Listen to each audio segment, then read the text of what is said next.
दोस्तों ये बात सन 1994 की है, जब मेरे गांव में किसी तरह की कोई भी सुविधा उपलब्ध नहीं थी। ना ही तो बिजली हुआ करती थी और ना ही उस वक्त लोगों के पास पक्के मकान हुआ करते थे।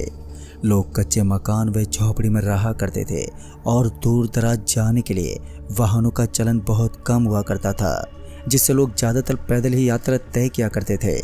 चाहे उन्हें किसी की शादी में जाना हो या फिर किसी रिश्तेदार के यहाँ, और पानी भी उन्हें दूर किसी नहर से लाना पड़ता था और रात में उजाले के लिए लालटेन का सहारा लिया जाता था।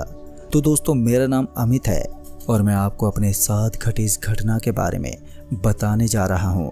और मैं उस घटना को आज तक नहीं भूल पाया हूँ और मैं जब भी उस घटना को याद करता हूँ तो मेरी आज भी रूह कांप उठती है। मुझे उन दोनों मेरे करीबी रिश्तेदार के यहाँ दावत खाने जाना था, जिस कारण मैं अपने घर का सारा काम निपटाने लगा, क्योंकि क्या पता मुझे रात भर वहीं पर रुकना पड़े। फिर मैंने जल्दी जल्दी घर का सारा काम निपटाया और फिर शाम को मैं 5 बजे घर से निकल गया।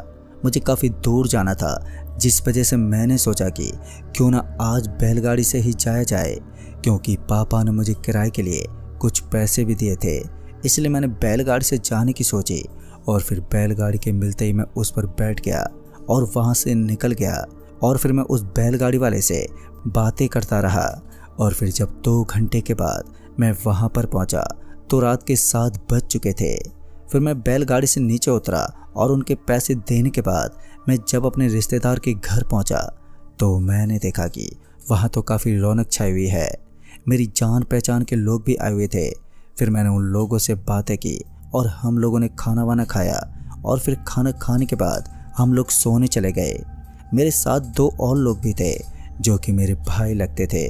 उस समय सर्दियों का मौसम भी चल रहा था, जिस वजह से हम लोगों ने चौतरे पर ही अपनी खटिया बिछाई और फिर हम लोग लेट गए। फिर कुछ देर बातें करने के बाद मेरे भाइयों को भी नींद आने लगी, जिस वजह से वो सो गए और उन दोनों के सोने के बाद मेरी आंखों में भी नींद भर गई। फिर मैं भी चादर ओढ़कर सोने लगा, लेकिन थोड़ी देर बाद अचानक ही किसी ने मेरी चादर को खींच लिया और फिर जब मैंने आंख खोलकर देखा तो मैंने पाया कि चादर नीचे की ओर पड़ी हुई है। अब मेरी तो समझ में नहीं आया कि ये कैसे हुआ। मैं उस वक्त यही सब सोचता रहा। फिर उसके बाद मैंने बहम समझकर चादर को वापस से ओढ़ लिया और फिर मैं सोने लगा। मगर जैसे फिर मेरी आंख लगी तो उसी बीच फिर से किसी ने मेरी चादर को खींचा और चादर के खींचने के बाद जब मैंने सामने देखा तो मैंने पाया कि एक लड़की मेरे खटिया के सामने खड़ी है।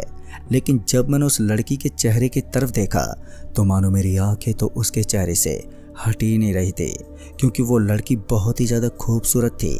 उसकी खूबसूरती को देखकर मैं उठकर बैठ गया और फिर जैसे मैं खटिया से उठकर बैठा कि तभी वो लड़की थोड़ा पीछे हटी और मुझे देखकर मुस्कुराने लगी।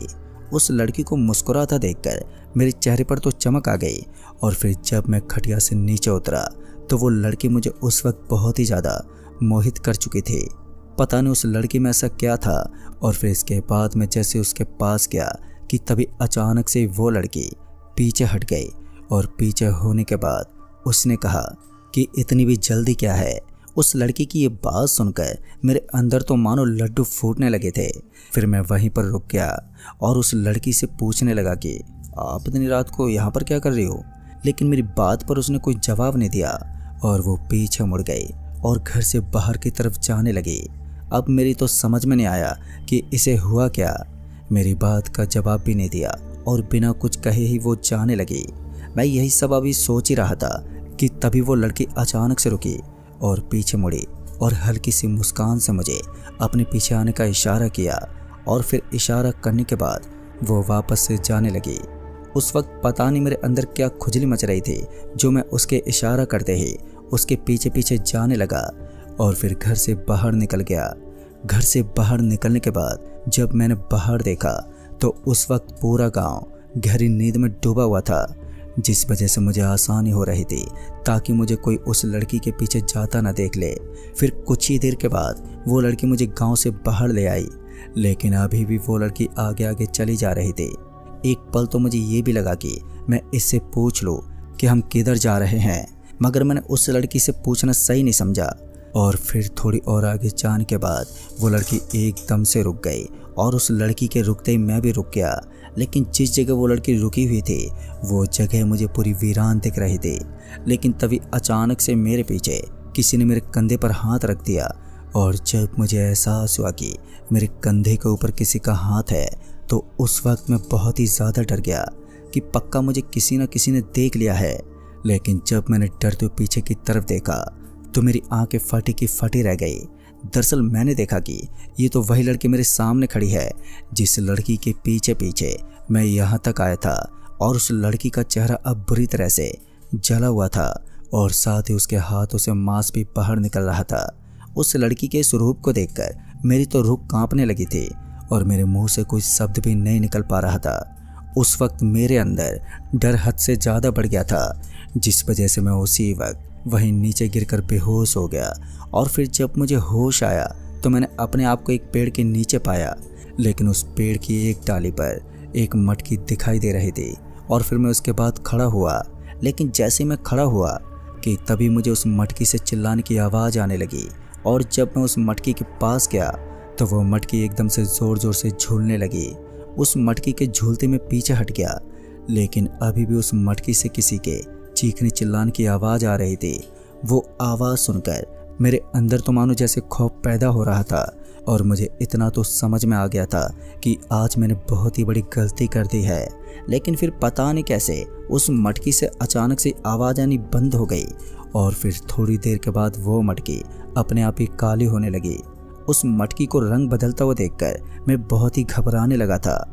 इसके बाद फिर जैसे मैंने उस जगह से भागने की कोशिश की कि तभी मेरे पैर एकदम से वहीं जम गए और ज़मीन पर मेरे पैर जमते ही उस मटकी से वो आवाज़ आनी शुरू हो गई। इस बार वो आवाज़ें किसी लड़की की थी और वो लड़की बोल रही थी, बचाओ बचाओ। मुझे उस मटकी से इस तरह की आवाज़ें बार बार सुनाई दे रही थी। मैं तो उस वक्त बहुत ही बुरी तरह से फंसा हुआ था। एक तरफ वो आवाज़ें और दूसरी तरफ मेरे पैर जो कि आगे नहीं बढ़ रहे थे। मैंने अपने पैरों को बढ़ाने की पूरी कोशिश की पर मेरे पैर उस जगह से टस से मस नहीं हुए और फिर मैं थक हार कर उसी जगह पर खड़ा रहा और अपने आप को कोसने लगा कि आखिर मैंने यहाँ आने की गलती क्यों की। अभी मैं यही सोच रहा था कि तभी उस मटकी से एक जोरदार चीख निकली। वो चीख इतनी ज़्यादा डरावनी थी कि मैं अंदर ही अंदर बहुत ही ज़्यादा डर गया था पर मैं ना चाहते हुए भी कुछ कर नहीं सकता था क्योंकि मैं उस वक्त पूरा बेबस हो चुका था। लेकिन फिर कुछ देर के बाद पता नहीं कैसे मेरे पैर अपने आप ही ठीक हो गए और फिर जैसे मेरे पैर ठीक हुए तो मैंने वहाँ से भागने की सोची। पर उस दिन पता नहीं मेरी किस्मत को क्या मंजूर था। जैसे ही मैंने अपने कदम वहाँ से भागने के लिए बढ़ाए कि तभी वो मटकी अचानक से फूट गई और उस मटकी से राख निकलने लगी। लेकिन मेरी तो रूह तक कांप गई जब उस राख से उस लड़की की तस्वीर वहीं नीचे ज़मीन पर बन गई। मेरी तो समझ में नहीं आया कि आखिर ये सब हो क्या रहा है। उस तस्वीर को देखकर मेरे अंदर डर की सीमा बढ़ते जा रही थी। फिर इसके बाद अभी थोड़ी देरी हुई होगी कि वो तस्वीर अचानक से अपने आप ही वहाँ से गायब हो गई और उस तस्वीर को एकदम से गायब होता देखकर मेरे अंदर और भी बेचैनी बढ़ने लगी कि अब कौन सी मुसीबत आने वाली है। मैंने उस वक्त ये सब सोचा ही नहीं था कि उसी बीच में जिस पेड़ के नीचे खड़ा हुआ था वो पेड़ ज़ोरों से हिलने लगा। पेड़ को ज़ोरों से हिलता देखकर मैं उस जगह से भागने लगा और बिना कुछ सोचे समझे बस भागते रहा। मगर मेरी किस्मत उस वक्त इतनी ख़राब थी कि मैं थोड़ी दूर पहुंचा ही था कि तभी मेरा पैर किसी चीज़ से ज़ोर से टकरा गया और मैं वहीं नीचे गिर पड़ा। लेकिन जब मैं नीचे गिरा तो मेरा सर एक पत्थर से जाकर टकरा गया जिस वजह से सर से चोट लगने के कारण मेरी आंखों के सामने अंधेरा छा गया और फिर थोड़ी देर के बाद मैं वहीं बेहोश हो गया। फिर जब मेरी आंखें खुली तो मैंने एक बार अपने आप को एक तालाब के बगल में लेटा पाया। मेरी हालत तो उस वक्त बहुत ही ज़्यादा ख़राब हो गई थी। एक तो सर पे चोट लगी थी और इस बार मैं यहाँ पर कैसे आ गया, उस वक्त ये सब मेरी समझ से बाहर था। फिर मैं वहाँ से उठा और जब मैंने उठकर अपने चारों ओर देखा तो मुझे अपने सामने की तरफ एक चिता चलती हुई नजर आई और उसके साथ एक औरत जो कि उसी चिता के बगल में बैठी हुई थी मगर उसने घूंघट डाल रखा था। उस वक्त मैं जिस जगह पर खड़ा हुआ था वो जगह शमशान भूमि थी जहाँ लोगों को जलाया जाता है। उस लड़की को वहाँ पर बैठा देखकर अब मेरे जहन में यही सवाल चल रहा था कि ये लड़की वही है जिसने मुझे इस जगह फंसाया है।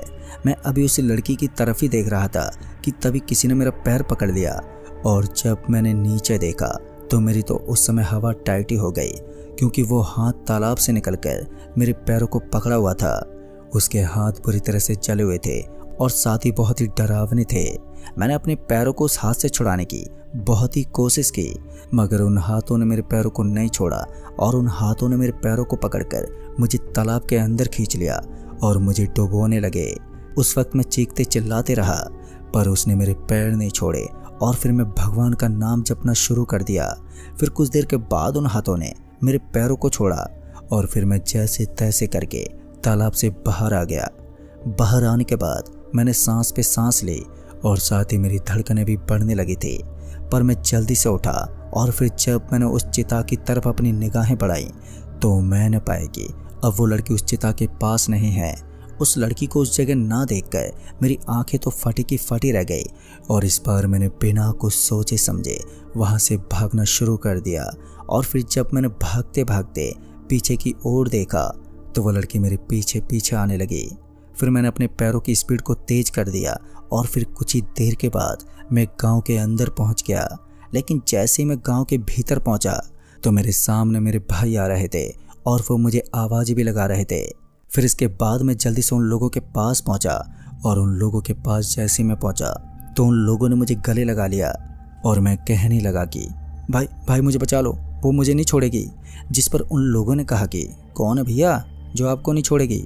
जब उन लोगों ने मेरे पीछे देखा तो उन्हें कोई भी दिखाई नहीं दिया और फिर उसके बाद वो लोग मुझे घर लेकर आए। घर पर आने के बाद सभी लोगों ने पूछा कि क्या हुआ था, तुम घर से बाहर कब गए। फिर मैंने उन सभी को अपने साथ घटी हुई घटना के बारे में बताया। मेरी बातें सुनने के बाद उन लोगों ने जल्दी से घर के किसी बुजुर्ग आदमी को बुलाया जिसे झाड़ फूक करना आता था और फिर उस बुजुर्ग आदमी ने मेरी झाड़ फूक की और फिर उन्होंने मुझे एक ताबीज़ दी। और फिर थोड़ी देर के बाद उस बुजुर्ग आदमी ने बताया कि तुम जिस लड़की के पीछे गए थे वो एक चुड़ैल थी और उस लड़की की मौत इसी घर में हुई थी। दोस्तों, ये बात 1 साल पहले की है जब इसी परिवार के एक लड़के के साथ उसकी शादी हुई थी। वो लड़की गरीब परिवार से थी।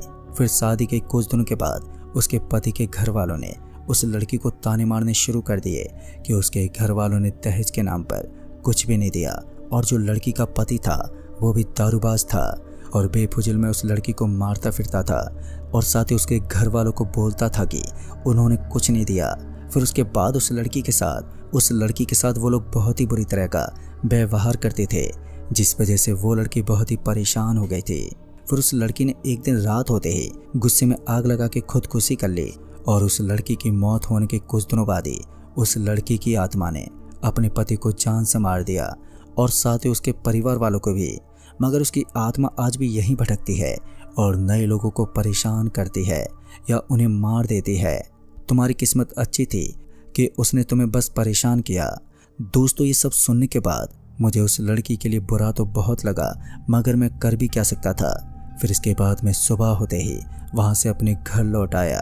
दोस्तों, मेरे जीवन की सबसे खतरनाक और भयानक घटना थी जिसमें मेरी जान जाने से बची थी। मेरी इस कहानी को सुनकर आपको क्या लगता है, ये आप मुझे नीचे कमेंट बॉक्स में ज़रूर बताएं। तो मैं आपका दोस्त राजकुमार जल्द ही मिलूँगा ऐसे एक और नई कहानी के साथ। तब तक के लिए बाय एंड टेक केयर।